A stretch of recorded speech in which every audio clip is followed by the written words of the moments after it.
For more than a century, the movies have brought our most vivid nightmares to life.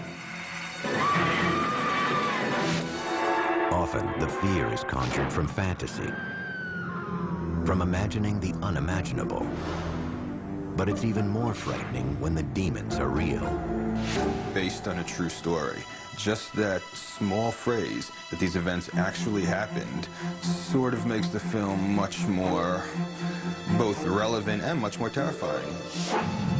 Norman Bates in Psycho, Leatherface in the Texas Chainsaw Massacre, Buffalo Bill in The Silence of the Lambs. Each of these characters had its origins in the same true story, the unspeakable crimes of a single man. His name was Ed Gein.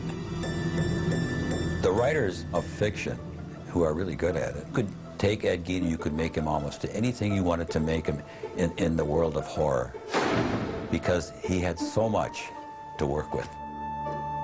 Gein's crimes were committed against the living and the dead. The depraved acts of a damaged mind, they flashed through the surface of a complacent age, revealing the darkness that lurked just below. His twisted world became America's obsession. And what is at bottom the story of a boy and his mother became the template for half a century of horror. There's something about Gein that appeals to the morbid curiosity within all of us. It's so macabre, so bizarre, so deviant that we can't look away. How long have you known Mr. 7 years? 7 years. What kind of a man did you know him as? Well, a man, he's a nice man, just like anybody else. The only difference I'd say in the man, he seems to be a little hot.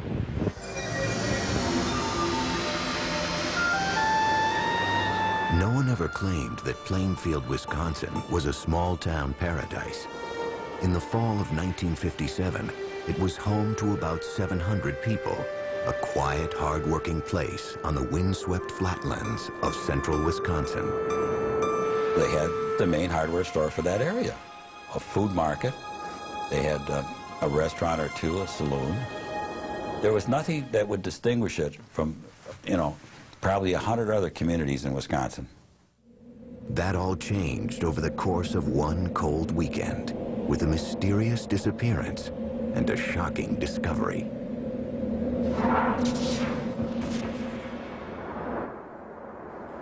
Saturday, November 16th marked the beginning of an annual Wisconsin ritual. Deer season. In Plainfield, the men hunted not for sport, but for food. Their trophies would be killed, hung in barns, and dressed out, gutted and butchered. All the males would be out in the woods. And so the main street would be a quiet place. Particularly quiet that morning was Bernice Warden's hardware store. Though the store was supposed to be open, the 58-year-old proprietor was nowhere to be found. I lived across the street from the hardware store where Bernice Warden ran her business. I believe it was in the afternoon. People were starting to wonder why the store was locked and where was Bernice Warden. So her son came back from deer hunting himself and found that the place was a mess. There was blood all over the floor, and they started to investigate what might have possibly happened to her. Interviewed by police, Bernice Warden's son mentioned a frequent customer who'd been in just the day before to check on the price of antifreeze. Ed Gein, a 51-year-old bachelor who lived in an isolated